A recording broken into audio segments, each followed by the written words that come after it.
Hey there. Have you ever delved into the history of sexual minorities in Africa? It's a topic that often gets overlooked, but it's incredibly fascinating. Absolutely. It's a rich and complex history that spans across different cultures and time periods. Many people aren't aware of the diversity of sexual orientations and gender identities that exist in Africa.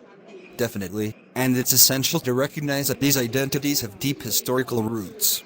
For instance, in ancient African societies, there were various indigenous belief systems that acknowledged and even celebrated gender diversity. Some African cultures, like the Budjaks people in Madagascar, recognized multiple gender categories beyond just male and female. Yes, and it's interesting how colonization and the imposition of Western values significantly impacted these indigenous beliefs. Many pre-colonial African societies had relatively accepting attitudes towards different sexual orientations and gender identities. With the arrival of colonial powers, these attitudes were often replaced by more conservative and intolerant views. Right? Colonialism brought in rigid gender norms and anti-LGBT laws that were foreign to many African cultures. It's heartbreaking to think about how accepting societies were forced to suppress their own beliefs and practices. The criminalization of same-sex relationships, which still exists in many African countries today, has its origins in these colonial laws. Absolutely, and the struggle for LGBTQ+ rights in Africa is deeply tied to the fight against the legacy of colonialism.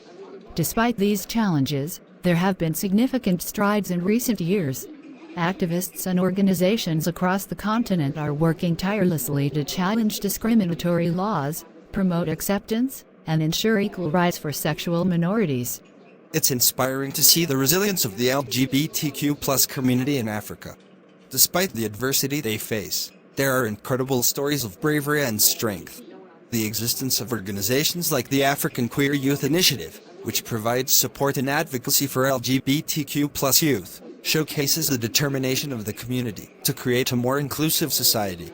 Absolutely, and it's crucial to highlight the stories of African LGBTQ+ pioneers and activists who have paved the way for progress.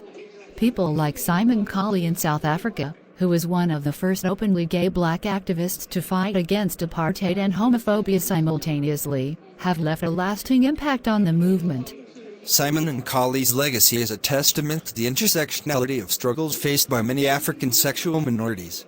They are fighting against both homophobia and various other forms of discrimination, such as racism, poverty, and lack of access to healthcare and education.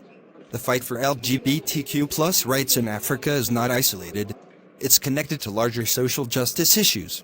Exactly, and it's important for the international community to be aware of these issues and to support the efforts of African activists. Solidarity and understanding from people worldwide can make a significant difference.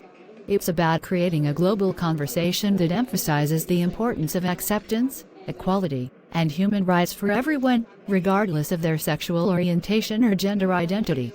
Well said. By continuing to have open and respectful discussions about the history of sexual minorities in Africa, we can contribute to raising awareness and breaking down prejudices. It's a step toward a more inclusive world where everyone is free to be their authentic selves without fear of discrimination or persecution. Absolutely. Education and awareness are powerful tools in this fight. The more people know about the history, challenges, and triumphs of sexual minorities in Africa, the more empathetic and supportive society can become. Let's continue to spread the word and advocate for a future where everyone, regardless of their sexual orientation or gender identity, can live with dignity and respect.